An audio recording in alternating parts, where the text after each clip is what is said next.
Judges 3. The Lord had left some nations in the land. He had left them there in order to put the people of Israel to the test. He did it for all those who hadn't lived through any of the wars of Canaan. He wanted to teach the men of Israel who had never been in battle before. He wanted them to learn how to fight. So he let the 5 rulers of the Philistines. He left the people of Canaan and the people of Sidon. He left the Hivites who were living in the Lebanon mountains. They lived in the area that was between Mount Baal-Hermon and Lebo-Hamath. The Lord left those nations where they were in order to put Israel to the test. He wanted to see whether they would obey his commands. He had given those commands through Moses to their people long ago. So the people of Israel lived among the Canaanites, Hittites, Amorites, Perizzites, Hivites, and Jebusites. They got married to the daughters of those people. They gave their own daughters to the sons of those people, and they served the gods of those people. Othniel. The people of Israel did what was evil in the sight of the Lord. They forgot the Lord was their God. They served the gods that were named after Baal. They also served the goddesses that were named after Asherah. So the Lord's anger burned against Israel. He gave them over to the power of Cushan-Rishathaim. He was the king of Aram Naharaim. For 8 years Israel was under his rule. They cried out to the Lord. Then he gave them to a man to save them. His name was Othniel, the son of Kenaz. He was Caleb's younger brother. The Spirit of the Lord came on Othniel, so he became Israel's leader. He went to war. The Lord handed Cushan-Rishathaim, the king of Aram, over to him. Othniel overpowered him. So the land was at peace for 40 years. Then Othniel, the son of Kenaz, died. Ehud. Once again, the people of Israel did what was evil in the sight of the Lord. Because they did that, the Lord gave Eglon power over Israel. Eglon was the king of Moab. He got the Amorites and the Amalekites to join him.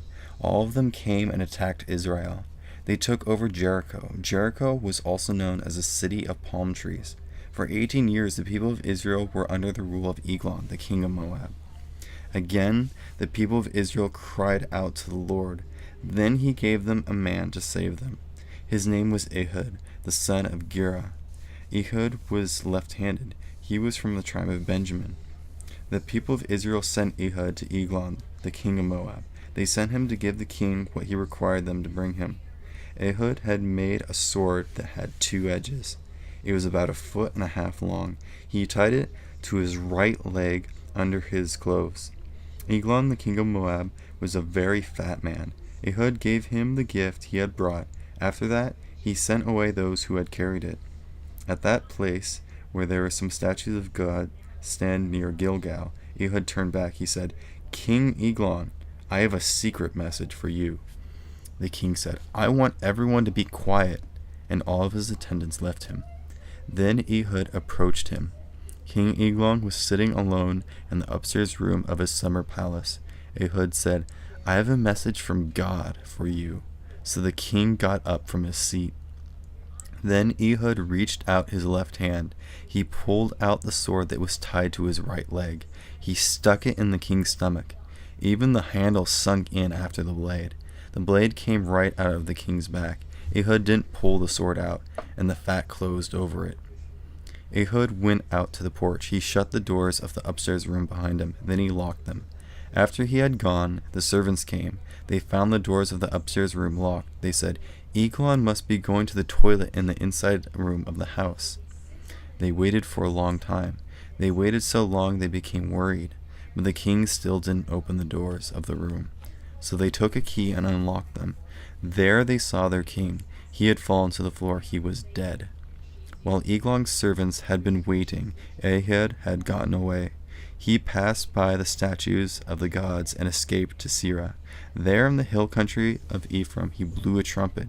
Then he led the people of Israel down from the hills. "Follow me," Ehud ordered. "The Lord has handed your enemy Moab over to you." So they followed him down. They took over only the places where people could go across the Jordan River to get to Moab. They didn't let anyone go across. At that time, they struck down about 10,000 men of Moab. All of those men were strong and powerful, but not even one escaped. That day Moab was brought under the rule of Israel. So the land was at peace for 80 years. Shamgar. After Ehud, Shamgar became the next leader. He was the son of Anath. He struck down 600 Philistines with a large pointed stick that was used to drive oxen. He saved Israel too.